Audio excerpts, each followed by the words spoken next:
Conversation with Komal Sharma ji.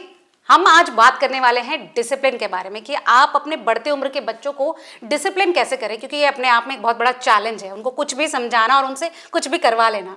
ये एक काफ़ी वर्ड अपने आप में एक बहुत एक जेनरिक एक जनरल थिंग है, जिसमें एज अ पेरेंट आपको पहले खुद डिफाइन करना है। You have to be specific कि आप डिसिप्लिन से मीनिंग क्या है आपका। जी। अब किसी के लिए डिसिप्लिन का मीनिंग कुछ और हो सकता है, किसी के लिए और हो सकता है, राइट? तो आप एग्जैक्टली आपकी एक्सपेक्टेशन है क्या।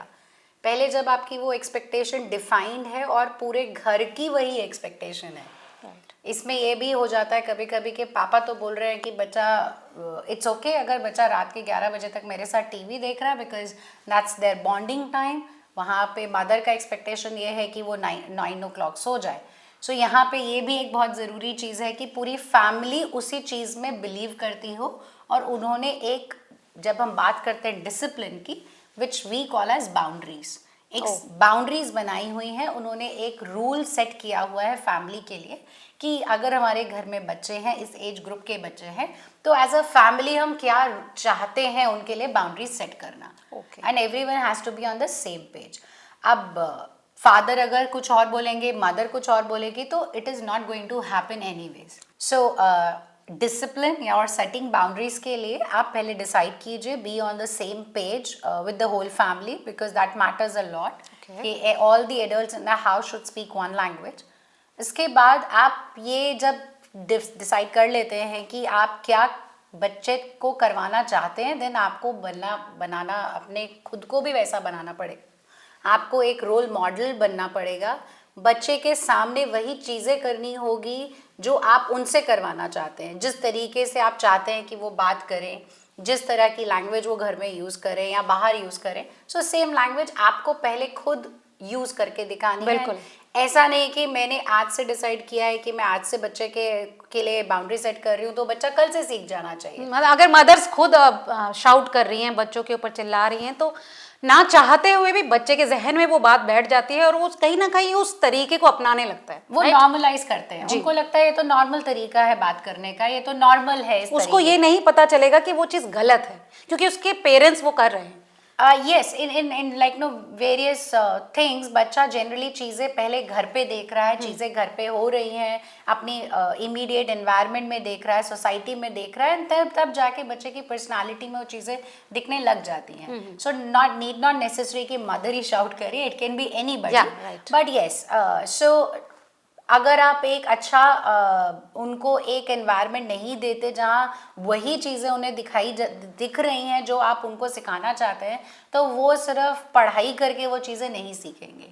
ऑल दीज थिंग्स लाइक ये प्रैक्टिकली ज़्यादा बच्चे सीखते हैं, और अपने पेरेंट्स को, अपने इमीडिएट केयर गिवर्स को देख के सबसे ज़्यादा सीखते हैं कि वो कैसे प्रॉब्लम सॉल्विंग कर रहे हैं, कैसे वो दूसरों से बात कर रहे हैं, कैसे वो अपने इमोशंस को कहाँ पे रेगुलेट करते हुए चीज़ों को संभाल रहे हैं। तो बच्चे बहुत कुछ इनडायरेक्टली सीख जाते हैं।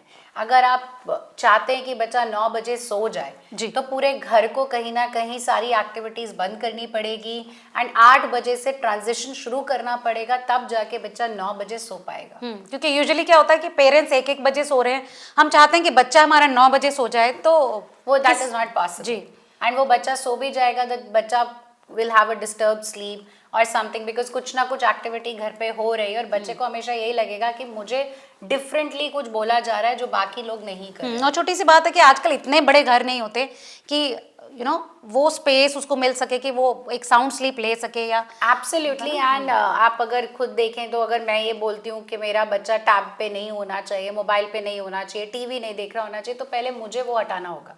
मैं चाहती हूँ अगर वो एक बुक पढ़े, तो पहले मुझे 6 महीने तक उसके सामने बुक पढ़नी होगी, and it will eventually happen that you will see the child will pick the book instead of a mobile, because उसने घर में पेरेंट को न्यूज़पेपर पढ़ते हुए which has vanished। तो बिल्कुल भी नहीं होता। अभी किसी के घर में न्यूज़पेपर्स आते हुए इतने कम दिखते हैं, नॉट दैट कि नहीं आते हैं, अभी भी हमारे अगर घर में अगर ग्रैंड पेरेंट्स को देखें या काफ़ी लोग अभी भी पढ़ते हैं, बट स्टिल वो जो चीज़ें थी जो हमारे लिए रेगुलर विजुअल होता था मॉर्निंग टाइम में, हम घरों में लोगों को न्यूज़पेपर पढ़ते हुए देखते थे, वो चीज़ें और आपस में बातें करते हुए देखते थे, वो चीज़ें अब नहीं दिखती हैं। Everyone is just rushing.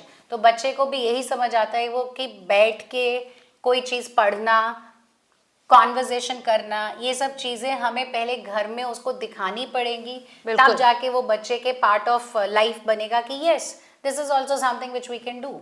Okay, एक इसी से जुड़ा हुआ सवाल है कोमल जी कि डिसिप्लिन अपने आप में एक बहुत बड़ा टास्क है और इसका मतलब सब्जेक्ट भी ऐसा है कि इसमें बहुत सारी बातें आती हैं। एब्सोल्युटली। तो डिसिप्लिन में अगर हम उसी चीज़ को, किसी चीज़ को उनसे करवाना चाहते हैं या मे बी पढ़ाई को ही ले लीजिए, तो क्या हम लोगों को बहुत स्ट्रिक्टली उनको हैंडल करना चाहिए या फिर कोई अलग तरीका भी हो सकता है?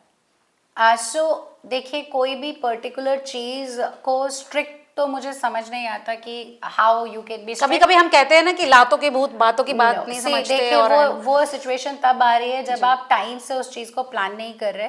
अगर मैं सिर्फ एग्जाम से पहले बच्चे को सडनली मुझे स्ट्रेस आ गया बिकॉज मैं पीटीएम से होकर आई हूँ, तो मैंने सडनली बच्चे का एक टाइम टेबल बना दिया। जी जी, यूजुअली होता है। उसको पढ़ने के लिए बोला, या उसके एग्जाम्स आ रहे हैं तो मैंने उसको पढ़ने के लिए, मैं अब उसके पीछे पड़ गई हूँ। No, Why not in April? Why not in like June? जब समर वेकेशन भी थी। बिल्कुल। It has to be like, no, there has to be consistency. और एक बैलेंस भी होना चाहिए। Absolutely. अगर आप वही टॉपिक्स को बच्चे का हर महीने देख रहे हैं and you are very regular with the timing that right every day you and the kid or maybe the child like no taking help from somebody else, तो वो एक ही टाइम पे रोज पढ़ रहा है तो वो बच्चे का सिस्टम में आ जाएगा। उसको अलग से स्ट्रेस लेने की जरूरत है ही क्या? लेकिन होता क्या है आजकल, जब पीटीएम में टीचर बोलती है तो फिर हमें पहले पेरेंट स्ट्रेस लेता है और फिर वो जो आप कह रहे हैं स्कोल्डिंग और this, I don't think so कि वो एग्जिस्ट करता भी है, क्योंकि आप किसी को भी जबरदस्ती कैसे कर सकते हैं।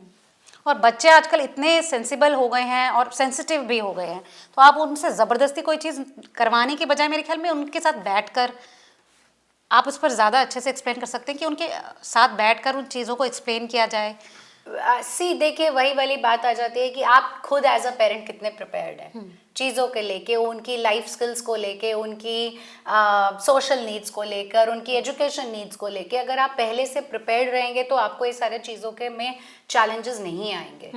और मैंने देखा है कि बच्चे चाहे छोटे हों, एज एन 2-4 साल के हों, तो अगर आप उनसे प्यार से कोई बात करते हो तो वो समझते हैं हमारी बात।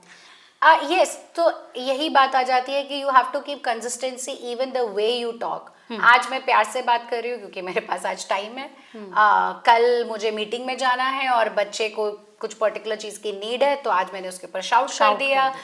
कल उसका स्कूल की टीचर ने कुछ कंप्लेन की तो मैंने आज उसको शाउट कर दिया। बट फिर एक दिन बाद दादा दादी आए थे तो I had to be nice, so then मैंने उसको काफ़ी पैम्पर किया। तो वहाँ पे क्या हो रहा है, बच्चे के माइंड में आप कन्फ्यूजन्स क्रिएट कर रहे हैं।